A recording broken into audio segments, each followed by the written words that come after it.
আসসালামু আলাইকুম। আশা করি আপনার সবাই অনেক অনেক ভালো আছেন। আবারও অ্যাটেনশন পাইতে ভিডিও বানাইতে চলে আসলাম। ইয়েস, অ্যাটেনশন পাওয়ার জন্যই ভিডিও বানাইতেছি, কারণ আমার ভিউজ লাগবে, ফেম লাগবে, আমি অ্যাটেনশন শিখার, অ্যাটেনশন লাগবে আমার। আজকে গালিগালাজ করতে পারতেছি না কারণ আমি রোজা রাখছি। এনিওয়েজ, চলেন ভিডিও বানানো শুরু করি।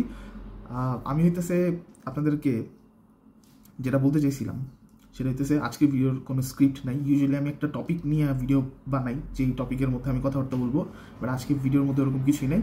মেইনলি একটা জিনিস অ্যানাউন্স করতে চাইতেছি, সেটা বলার জন্য এই ভিডিও। আর রিসেন্টলি কিছু ঘটনা ঘটছে, সেটা নিয়ে আমি একটু মানে একটু তো কথা বলাই লাগে, রাইট? চলেন শুরু করি হইতেছে বিএনপিকে দিয়ে, আমাদের সবার প্রিয় নষ্টের দল, ছাত্রদল অ্যান্ড জাতীয়তাবাদী দল। কারণ এরা হইতেছে আওয়ামী লীগকে সাপোর্ট করতেছে এখন ইনডিরেক্টলি। তো সেটা নিয়ে একটু কথাবার্তা বলি। মির্জা আব্বাস একটা কমেন্ট করছে এরকম যে, ইন্টারিম গভর্নমেন্ট যেরকম সংস্কার করছে, ওনারা ক্ষমতায় গেলে নাকি সেই সংস্কারগুলো পরিবর্তন করবে। ঠিক আছে, এরকম একটা কমেন্ট করছে। জাস্ট ইমাজিন করেন যে এই লোকগুলার, ঠিক আছে, যারা এই লোকগুলার পক্ষে কথা বলতেছে বা এই লোকগুলার মতো চিন্তা করতেছে, এদের আইকিউ লেভেল কেমন। জাস্ট একবার চিন্তা করেন, ইমাজিন করেন যে ইন্টারিম গভর্নমেন্ট, তারা কিন্তু সংস্কার মানে তো জানেনি যে খারাপ ছিল, ওইটাকে আস্তে আস্তে বেটার দিকে নিয়ে যেতেছে, এটাকেই সংস্কার বলা হয়।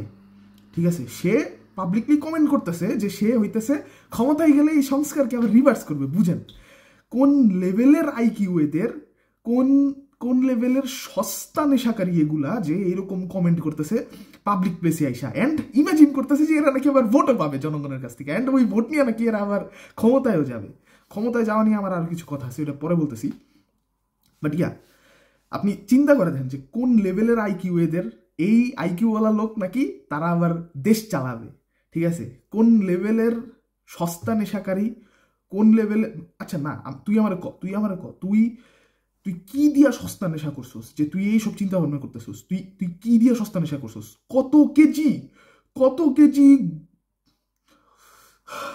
আমি ভাই, ওকে,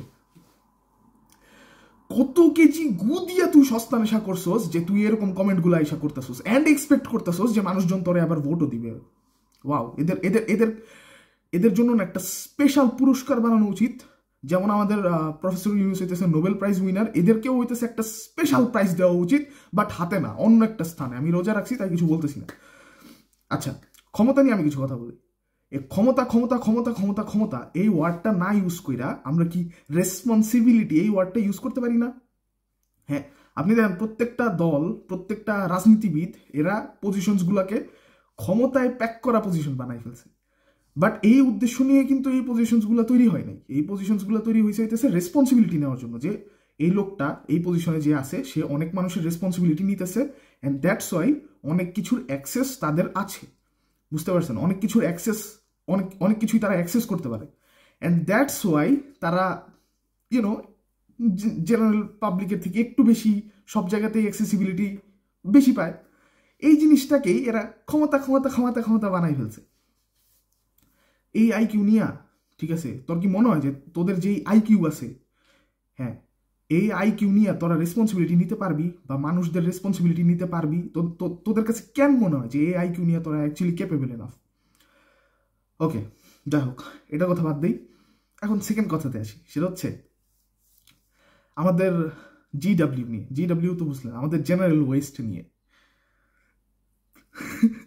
আমি জানি না আপনারা কেউ এই যোগটা বুঝছেন নাকি, আমি একটা ছবি অ্যাড করে দিব না এই যোগটা বোঝানোর জন্য। জেনারেল ওয়েস্ট, সে হইতেছে আমাদের জেনারেল ওয়েস্ট ওয়াকার। এই বেটাও এমন কিছু কমেন্ট করছে, এই বেটাও এমন কিছু কমেন্ট করেন এমনি। এই বেটা হইতেছে যে হাসানাত আবদুল্লার সাথে ওরকম অনেক কিছু বলছে, যে হ্যাঁ নাকি 40 বছরের সস্তা নেশা করার এক্সপিরিয়েন্স আছে। হ্যাঁ, তারপরে তার নাকি হইতেছে অনেক বেশি সস্তা নেশা করতে করতে তার নাকি অনেক বেশি হইতেছে কি বলে ওইটাকে, উইজডম আসছে। ঠিক আছে, এরপরে হাসান আবদুল্লাহকে বলছে যে ইউ নো নাথিং, এরকম কিছু কথাবার্তা বলছে আর কি। আর্মির যে এই দশা কেন, এটা এখন ক্লিয়ার। তোমরা জনগণের কোষাগার আচ্ছা, সরকারি কোষাগার যেটা জনগণের টাকায় তৈরি, ওইখান থেকে নিরাপত্তা বাজেটে যত টাকা পয়সা যায়, এই টাকা পয়সা দিয়ে যে তোমরা কেজি দরে গু দিয়া সস্তা নেশা করো, এটা এখন ক্লিয়ার হয়ে গেছে। এটা এখন পুরোপুরি ক্লিয়ার। এটা এখন একদমই মানে এটা ডেমনস্ট্রেট করার কিছু নাই। এটা মানুষজন জানে, এটা মানুষজন বুঝে। অ্যান্ড প্রিটি মাচ শিওর যদি কোনো ধরনের বহিরাগত শত্রুর সাথে ডিল করা লাগে বাংলাদেশ আর্মি মুইতা দিবে, ঠিক আছে? প্যান্ট খোলারও টাইম পাবে না, মুইতা দিবে। অ্যাকচুয়ালি ওয়াকার জিগান যে বহিরাগত শত্রুর সাথে ডিল করার জন্য কোনো ধরনের প্ল্যানিং বা স্ট্র্যাটেজি এগুলা কিছু রেডি আছে নাকি, বা আমাদের পর্যাপ্ত পরিমাণে হইতেছে রিজার্ভ আছে নাকি, বুঝতেই তো পারতেছেন। মানে অনেক ধরনের জিনিসপত্র সেগুলো পর্যাপ্ত পরিমাণে আমাদের কান্ট্রিতে আছে কি নাই, এই সব কিছুর হিসাব আপনি ওয়াকারের জিগান, দেখবেন এই বেটা দিতে পারবো না। কারণ এই বেটা তো সস্তা নেশা করে, কেজি দরে মানুষের গু দিয়ে এই বেটা সস্তা নেশা করে। আপনারা কেউ যদি মনে করে থাকেন আমি রাফায়েত রাকিব ভাইয়ের মতো হইতেছি, ডেফিনেটলি হইতেছি, কারণ হওয়া লাগবে। এনিওয়েজ, এখন অনেকে বলবে ভাই এরা তো এত সম্মানের লোক, তুমি এত অসম্মান করে কথা বলতে। হ্যাঁ, সম্মান, তোদের সম্মান, কে কইছে এরা সম্মানের লোক? হ্যাঁ, এরকম কথাবার্তা যারা বলে এরা এরা কি সম্মান ডিজার্ভ করে? এরা ন্যূনতম সম্মান ডিজার্ভ করে না। হ্যাঁ, তুমি আরে ভাই বিএনপির নেতাকে নিয়ে তুমি এরকম কথা কিভাবে বলতে পারো? কমু না কেন, কমু না, ও জনসাধারণের বিপক্ষে কথা হইতেছে, আর আমি ওরা নিয়ে এরকম কথাবার্তা বলবো না। না, শালা আইসে আমার সংস্কার রিমুভ করাইতে, আইসে আমার উইজডম লয়া, শালা সস্তা নেশাখোর, শালা গুদিয়া নেশা করে শালারা। ওহ, যাই হোক, এনিওয়েজ অ্যাটেনশন বানানোর জন্য ভিডিওটা বানাইছি। আমি পাবলিকলি বলতেছি যে আমার অ্যাটেনশন লাগবে, বেশি বেশি অ্যাটেনশন দেন।